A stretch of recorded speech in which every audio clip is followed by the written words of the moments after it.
Hi, welcome to another All Things Tennis Racket review. I'm Ross, the owner of All Things Tennis. I'm a self-proclaimed tennis nerd, qualified tennis coach, and can hit an okay ball. So I'm going to talk to you today about the VCORE Pro range, specifically the 97 racket. Whoops, here you go. And I'm going to talk to you about what I really like about this racket, a bit more of an in-depth review for you today. We've talked about it before as one of my picks of 2021 in terms of the best rackets. Quite new to the market, only coming out last year, and I'm going to talk about where it fits in the Yonex range. So obviously you've got the VCORE Pro and the E-Zone range. Okay, where does this racket fit?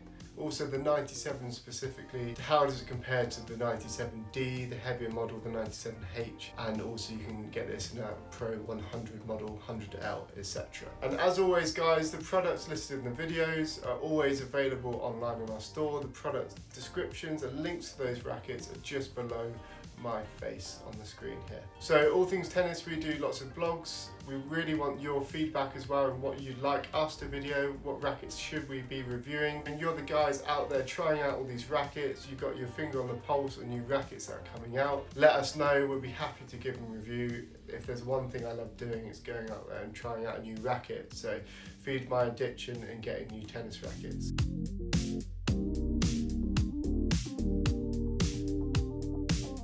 Firstly, where does this racket fit in the Yonex line? So it's definitely the most control orientated Yonex racket, okay? So it's more controlled than the E-Zone, which I say the VCORE standard model is more controlled than an E-Zone, okay? But the VCORE Pro is even more controlled than the standard VCORE range. It's a slightly different frame as well. It's more of a traditional kind of box beam frame, okay? You don't have maybe the same kind of aerodynamic tech that you would do in like a VCORE 98, but something that's more geared towards spin. This is really designed more for, I'd say, a flatter hitter, really. It's someone that wants to feel the ball a little bit more, so they've got really nice technologies in the throat here, slightly longer throat as well, in terms you can really feel the racket flexing and then snapping back in terms of creating that power. Obviously quite a cool traditional design as well in terms of the way it looks. Purely cosmetically, it kind of harks back for me of like a retro Wimbledon look. I don't know if that's what they were going for, but yeah, more of a traditional box beam. Obviously the isometric head is going to be across all Yonexes, but it's definitely a thin beam racket. It definitely feels a little bit more boxy in the hand. When you pick it up, it feels like you just want to kind of get through the back of the ball and club it flat. Also super solid on volleys, serves great to hit a big flat serve. Would I pick this racket if I had a more extreme grip or was looking for heavy topspin? Probably not. But if you're someone that wants a racket with unbelievable Yonex build quality that is just synonymous with Yonex now in terms of all made in Japan, all close to spec, and the quality is so good, and a racket that is super stable and is really nice to hit slice, touch, flat shots. This for me is the best Yonex to do those things with, to hit flat, volley, come in, you know, be aggressive, but also maybe in a slightly flatter, maybe a little bit more traditional, you could say, in terms of the style. Also one-handers with this racket. I've been trying to work on my one-hander. This is so nice to hit one-handers with. It just eats through the ball, it's so stable. Even the 97, so this is a 310 weight, so nice on the one-hander. Obviously the people using this racket, you think of like a Stan Wawrinka. I would go out, put my neck on the line and say he's the best single-hander of all time. I think in terms of, obviously you've got Federer, which is up there, but in terms of pure ball striking, I think Stan's got the best one-hander of all time. So this is the racket he's used for a while. Obviously he's used the previous VCORE Pro iterations, but it does feel that kind of solid, big, flat hitting on impact. You know, you can still brush up the ball, definitely still generate spin, but it does just feel like you want to kind of attack and take the ball early. With this racket, it's so nice to step in and take the ball early. So if you're someone that plays like that, definitely give this a demo. However, if you're maybe a player that's 4 foot behind the baseline, extreme grip, ripping up the ball, lots of spin, lots of net clearance, you know, that racket, this probably isn't for you. I'll go out and say that from the start of the video. It's not for super heavy topspin players looking to camp behind the baseline. If you're a bit of a clay chally dog, you know, it's not for you. It's someone that wants to step in, bam, take the ball early, take the game to your opponent, and it's so nice to do that. So in terms of where the racket shines for me is where you're taking the ball on early and flattening it out, okay? So say for example, you're in a rally, you've hit some ball with nice depth. This is my favorite Yonex so far, to step in and dictate, you know, you maybe your 1-2 combinations, hitting a big forehand, coming in and hitting a volley, or just going for an all-out big flat shot. Definitely flattening it out with this racket is the easiest Yonex to do that. It's just the way the frame's built for me. You know, it feels in the hand when you pick it up, it feels super solid hitting flat. The balance doesn't feel like overly headlight to me, you know, it is a little bit, but it's not so whippy as like a VCORE 98, 95, you know, it just feels solid through the back of the ball. Interestingly, with this racket as well, I first started off with a hybrid, so harking back to our 2021, you know, the best rackets in 2021 video, I had it strung up in a poly natural gut hybrid, and for me that is what this racket like inherently should be used with, because it's more of a touchy feel racket, and it felt nice, it really did, you know, it felt smooth, that kind of buttery feel, you can really feel the flex. However, interestingly, stringing it up with a poly, especially a grippy poly, you do really have access to that spin as well. You know, it's not a racket that just has to be, you know, flat hitters, a club almost. You know, it grips hold of the ball nicely with a shaped poly, and also because of the vibration dampening technologies that Yonex have in the frame, I didn't feel like it was, you know, vibrationy or pingy even with a poly. I'd recommend to get the best out of the racket as well, stringing it at like 48 or something. You know, Yonex come up with some great strings like Polytour Pro, which is really nice and soft. You know, you can maybe stick that in there to make sure you've got a softer feel than something more shaped and stiffer like this, right?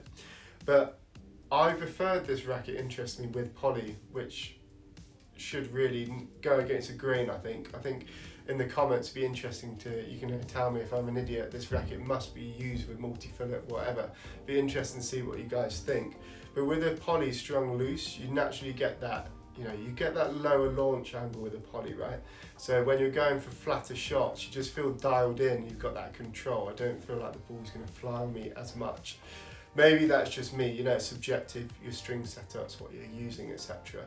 But it changed the dynamics of what I thought this racket was about when I used poly. You know, it gave it everything it was good at before, still felt super comfortable, flatten it out, slice, volleys, but you just had so much more, you know, you could just go for more from the baseline, rip a little bit more. It was really nice on that. I know if you watch our video that we're releasing shortly with Liam Hignett, one of the ATT sponsored players, it was a really close tie, especially from the back, between this model and the VCORE 95 for him. He felt like this was so nice, as well as I feel in terms of just dictating, stepping in. When you're playing your best tennis, this just feels amazing. So why does it feel like that? Well, I think it's to do with the frame. Obviously you've got the longer throat, you can really feel it flexing a bit more in the frame.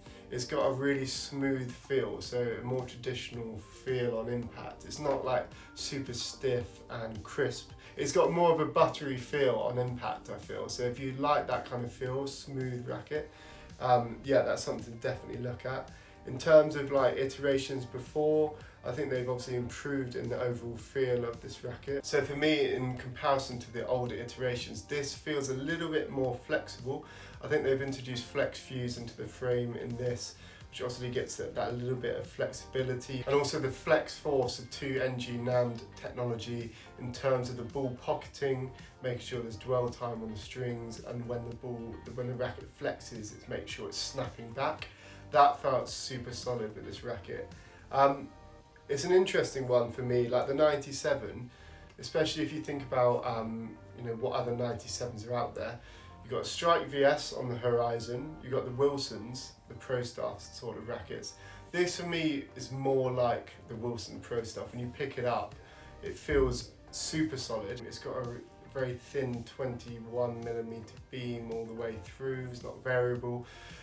Yeah, I guess you could draw comparisons to say a Pro Staff and Wilson, especially when you go for the 97H or D models, more weighty rackets.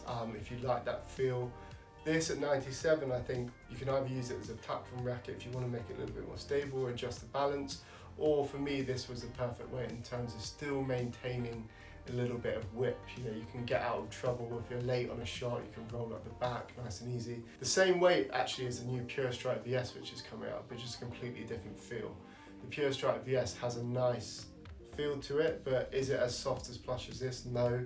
Is this racket as easy to grind and rip from the baseline as the Pure Strike VS? No. So they're different rackets. It's more, as I said, suited for a player that likes to take the ball early, come to the net, hit touch. So just a quick summary of what I thought in terms of hitting the shots. The forehand for me, so nice to come in and flatten it out with. The backhand for me, it was tough on the two-hander. You know, it's not a racket that you pick up and immediately dialed in with two hands, but as again, I drew the comparisons, you know, who uses a racket. Someone like Stan the Man, it feels amazing on a one-handed backhand. Also slices with this racket, it's probably up there in terms of my favourite racket to slice with. It's got that smooth plush feel, but the slice stays super low and just feels very, very solid. You know, even if someone's hitting a big heavy ball up to your backhand, you can knife through the slice. Returns felt really solid, and the technology, the flex force, the flex fuse, you can feel it on returns, just kind of blocking and like sapping that energy away from a serve and pushing it back in. So yeah, really nice racket. The build quality, as I said, made in Japan, very close to specs. It's just a racket for me that if you've used a Pro Staff, you know, the 315 model or maybe even 345, and you want to try something slightly different, for me a little bit more powerful than a Pro Staff, give it a go. I think the feel is unbelievable, and if you're that sort of player that, you know, wants to dictate with feel, stepping in, give it a go. I think it's a great looking racket as well. So maybe you've used this racket before. Give us a little comment what you think about the cosmetics. How does this version compare to the other models for you, the other iterations of the VCORE Pro? Have you maybe demoed it compared to other 97s? Please let us know in the comments. It'd be interesting to hear your feedback as always. And thanks for watching another racket review video. This one was probably a bit more in depth, looking at, you know, the technologies, the specs. It's a really interesting racket. I think the string setup brings out different qualities in the racket, as I said, and it's definitely for someone, you know, who dictates, steps in and wants a really nice plush feel. Give it a demo. Always a free demo with us at All Things Tennis, whether you're online or in store. Also, the product descriptions are always just below my face in the descriptions, so you can click through, have a look at the price we're doing. We always will price match. For watching to the end of the video today, you can get End 10. We'll give you 10% off for a month from when this video is released. So take advantage of that. Thanks for watching another one of our videos. Please let us know what you thought about the video in the comments below, and if you liked it, give us a like, a thumbs up, subscribe to the channel. It helps us give you more racket review videos like this one.